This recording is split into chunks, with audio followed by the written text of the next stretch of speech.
Hello everybody, it's King of Koopas here, and we're back for some more RollerCoaster Tycoon. Now, this is my second attempt. I'm going to attempt to explain roller coasters in this video. Hold on, let me just increase my finesse so I have room to work. Now, building custom rides, I mean, you don't need to. If you can go here and go to Wooden Roller Coaster, for example, you got custom designs like the Mischief or Wood Chip, whatever you want. You can, but however, half the fun is building your own custom designs. And you may be thinking, oh, okay, I'll just build a design. It can't be that hard. Hold on. For some reason, the game did not want me to let me build a custom design, and it's. Oh, I'm in pause. Well, okay, +1 brain fart. Alrighty, so anyhow, you may be thinking, oh, that'll be easy, but anyhow, there's a lot of science behind roller coasters, so I'll just build the station tracks so that we can go into detail of a roller coaster. Now, when you first load up a roller coaster, you're going to see all this crap here. There's, basics like you can change cars if you have extra ones. You can change, hold on, there we go. You can change the settings, which we'll go into later when we get into actually starting a park. We can change the color scheme, and you got the test results, which we don't have yet, and we have the charts, which are probably the most important out of them all. Now, if I remember correctly, no, I'm going to look it up. Be right back. Okay, I'm sorry about that. I need to do a little research because I wanted to be sure I was right about this before I went on camera again. So as you can see here, I built a little basic roller coaster just to explain the concept of G's. So, if we look at our charts here, and I'm going to have to run another test run here, and stop it once this train leaves, so we only have one going. Now we just need to wait for it to get up the lift hill.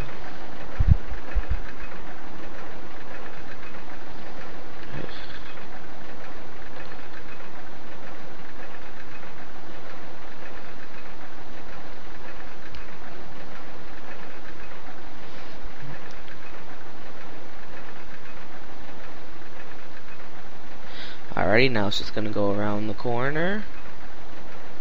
And now it's going to go down. Now watch the G's here. This is vertical G's. As you see, it doesn't really look that bad. It's when you get to the lateral G's when you realize, oh. Okay, so the concept of G's here, I know I'm kind of skipping ahead a little bit, but this is really important. It's probably the most important thing when it comes to roller coasters. And we'll get into actually how to make a good coaster. But I just wanted to explain it. Anyhow, vertical G's, as you can see, is pretty much how much you're getting pushed up or down into your seat, if I recall correct. Since we were going downhill, we were getting pushed down. We were getting pushed either, I think it was up into our seats. So that's why the vertical G's, you get that little spike there. Vertical G's are fine. You want to keep them under control, but little spurts like this is wrong. Lateral G's are the big problem. That's pretty much how much you get pushed from side to side.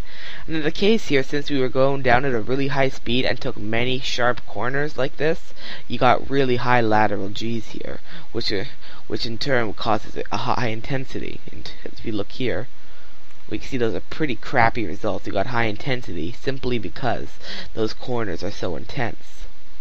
Alright, let me just delete this and we'll start over here. Alright, so that explains the basics of lateral G's. So now let's actually design a coaster. Alright, so here we go. When you're designing a coaster, read up a little bit. Like, some of them have different height limits, some have different track elements, have different cars, different costs. Find one that works. Wooden roller coasters are actually pretty hard to build from scratch because they're designed to feel out of control. So, let's do a little challenge here, and let's actually build a good one. So, when building a good coaster, you always want to make sure you have a lot of room to work with. Unless you're going for a compact coaster, which is nothing wrong, but compact ones usually don't have as high of ratings due to them being smaller, of course. So now you want to add a station track. I usually do no more than about 7, 8 or so. That should give you at least 2 cars. And now you make a turn, unless you don't want to go up this way, so make a turn. And remember that roller coaster carts are unpowered, so if they go without a lift hill or uphill and downhill for too long, they are essentially just going to stop in their tracks. But now you want to go up and we want to create a lift hill, which is this. And let's bring her up, I don't know, let's bring her up about 17 meters, something like that. It's just pay attention to your height marks to see how high your coaster is. Let's keep it at 22. So now what we can do, be careful when using slope downhills. They look awesome and they look fun, but they cause very high lateral. But they can cause some very high lateral G's if you're going too fast and you take them too suddenly.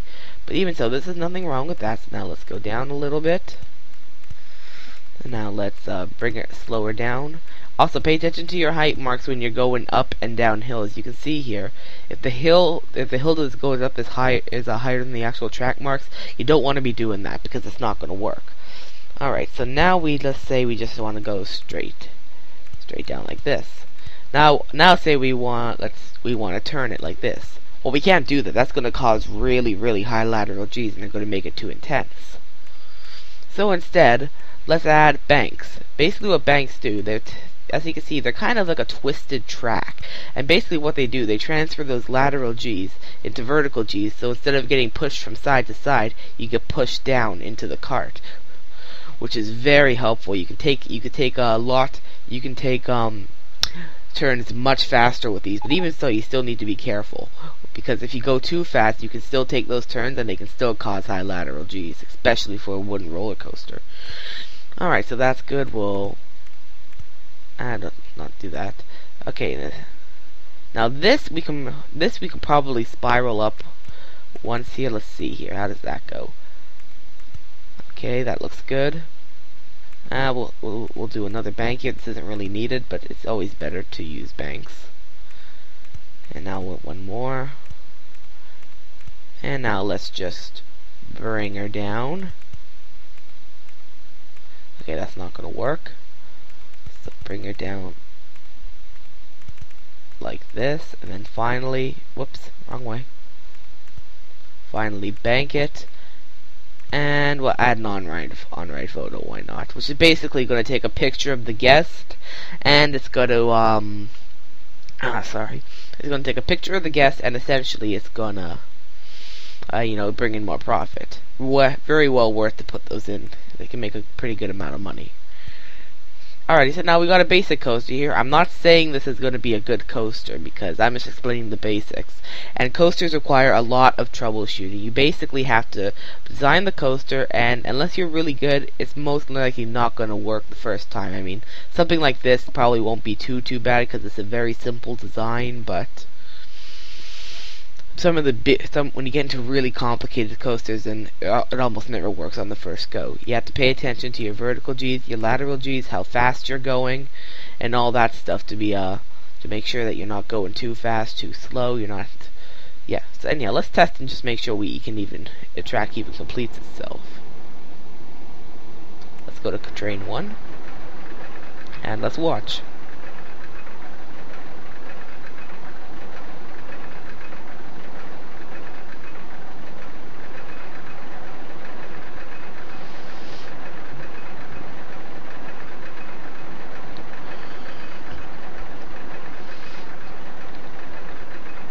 Alrighty, we'll let it run, and then we'll have a look at our lateral G's before we go ahead and look at the ratings.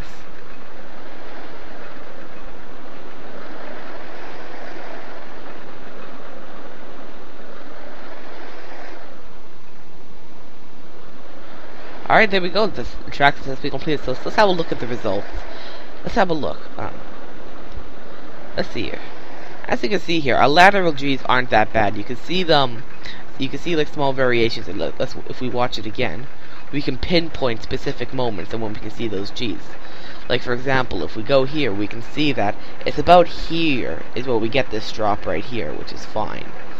And then as we go up, we can see more of the drops here, and these final few turns here, we can actually see would have been over here.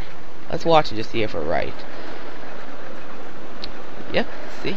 Right around that corner there, we get more when we turn the corner. And finally, that one turn, so we're good there. Vertical G's are pretty intense though, but that's kind of a good thing in a way. Let's see what the ratings are though. That's a pretty good coaster, not bad. Let me just close it down here. Yes, stop running test. Okay, so I'll just zoom out here so I don't have to listen to that. Okay, so this would be a good coaster. If you have a look at the ratings, generally you want, if it's medium, high, medium, that's a good coaster. You want to keep that. That is going to bring in a really good amount of money. Even if it's simple, doesn't cost much, but guests are going to like it. It's just the right balance of excitement and intensity. That's a good coaster. Now, if you don't do it right, you can get extreme ratings. Like excitement can be 1, intensity can be 20, nausea can be 20, and stuff like that.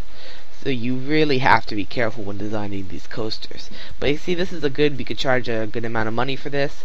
It's about 5. I usually find that if the intensity and the excitement are about more than 4 away, it's usually best to go back and make some minor adjustments. But for something like this, we could open this up and start making money.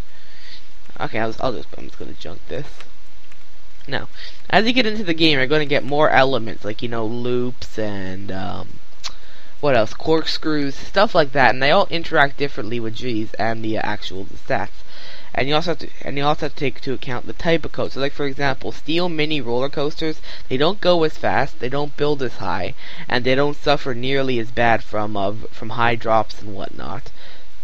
So if you want to practice, the basics of a roller coaster, this is a great place to start, the steel mini roller coasters.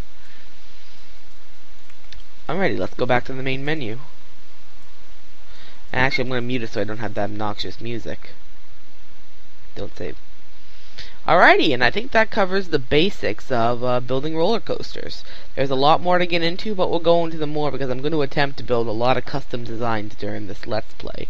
Because, it's fun to play it safe every now and then, but half the fun is, building your own stuff. You can also build custom designs for other stuff, like, you can build custom car rides, you can build custom go-karts, and But those are all fairly easy. Most of the time you don't need to pay attention. It's the roller coasters in which you need to pay careful attention, because you can have completely crazy, like, log flumes or go-karts if you really wanted to, and they're not going to suffer from extreme designs nearly as bad as roller coasters will. So hopefully that gave you, a few basics of how a roller coaster worked and how to handle different scenarios. And I think that should conclude all the tutorials as well. So next time when we go to RollerCoaster Tycoon, we are at long last. We are going to start Forest Frontiers and our very first park.